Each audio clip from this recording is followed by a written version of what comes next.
তো দিয়ে দিচ্ছি লবণ, দিচ্ছি হলুদ। আমি মাছের লবণ হলুদটা মেখে নিচ্ছি।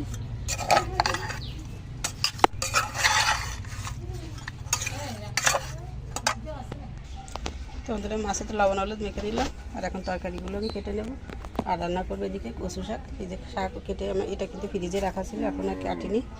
তো এখান থেকে একটা মাছ দিয়ে আমি কচু শাকগুলো রান্না করবো। তো বন্ধুরা দেখতে থাকুন।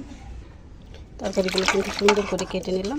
আর এই জন্য কিন্তু একবার জল দিয়ে নিয়েছি, পরিষ্কার জল দিয়েছি। আবার তরকারিগুলো দিয়ে উঠিয়ে নিচ্ছি। তরকারিটা যে সুন্দর পরিষ্কার করে দিয়ে নিলাম। আর মাছেও লবণ হলুদ মেখে নিয়েছি। আর দেখুন আমি চুলা কিন্তু জ্বালিয়ে দিয়েছি। কড়াইতে আমি তেলও দিয়ে দিচ্ছি। মাছগুলো আগে ভেজে নেব।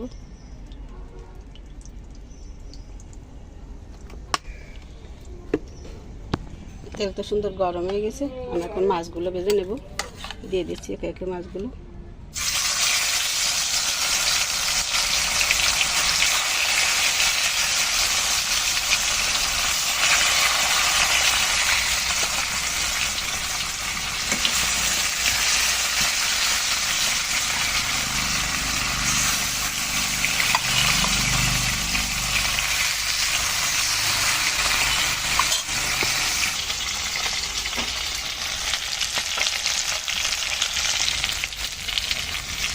মাছের একটা দিয়ে নিলাম। এখন আমি উল্টিয়ে নিচ্ছি মাছগুলো।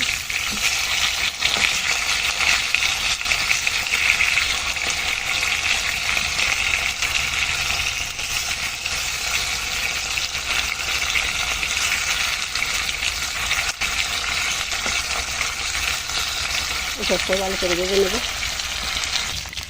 সব মাছ সুন্দর করে ভেজে নিলাম। আমি এখন তুলে নিচ্ছি মাছগুলো।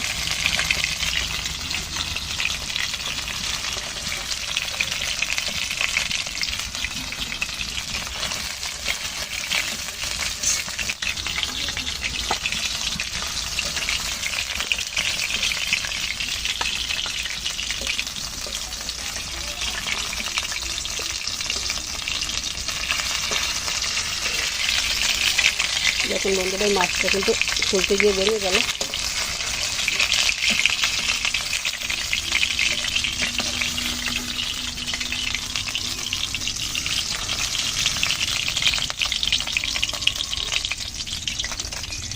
সব মাছটা সুন্দর করে ভেজে তুলে নিলাম।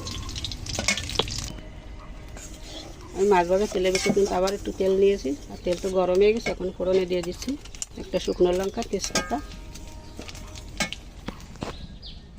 দিচ্ছি গোটা জিরা,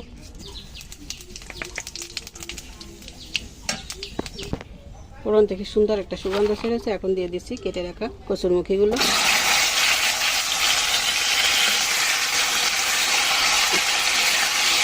কচুরমুখীগুলো যেহেতু সিদ্ধ করে নিইনি, তার জন্য একটু সুন্দর করে একদম লাল লাল করে ভেজে নেব। আর ভেজে নিলেই কিন্তু দারুণ সিদ্ধ হয়ে যায়। আর গরম জল দিয়ে দেবো। গরম জল দিলে তো আরও সিদ্ধ সুন্দর হয়ে যাবে। সামান্য একটু হলুদ দিয়ে দিচ্ছি।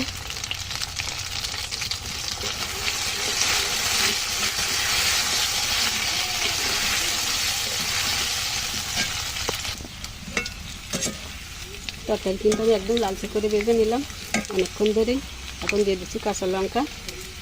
একটু লঙ্কাটা বেশি দিলাম, যেহেতু কচু তরকারি ঝাল ঝাল হলে কিন্তু ভালো হয়।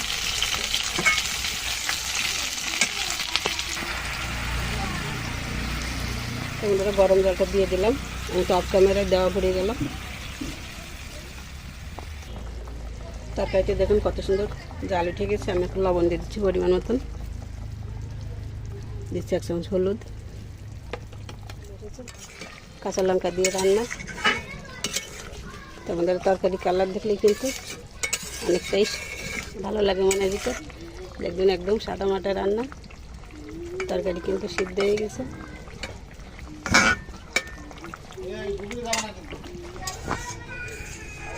রান্না হয়ে গেল, তরকারিও কিন্তু টেনে গেছে।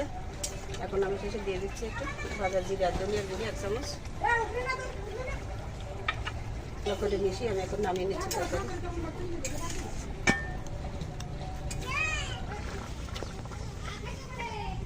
আমি এখন নামিয়ে নিচ্ছি। তো বন্ধুরা কচুরমুখী দিয়ে তেলাপিয়া মাছ কেমন লাগলো আপনাদের কাছে। দেখুন কাঁচা লঙ্কা দিয়ে একদম সাদা ঝোল করলাম, আর তরকারি কালারটা দেখলেই কিন্তু বোঝা যাচ্ছে তরকারিটা খেতে কেমন হতে যাচ্ছে। তো বন্ধুরা, রেসিপিটি ভালো লাগলে চ্যানেলের সাথেই থাকবেন, সাবস্ক্রাইব করবেন, ফলো দিয়ে আমাদের সাথেই থাকবেন এবং নিত্য নতুন রেসিপিগুলো দেখতে থাকবেন।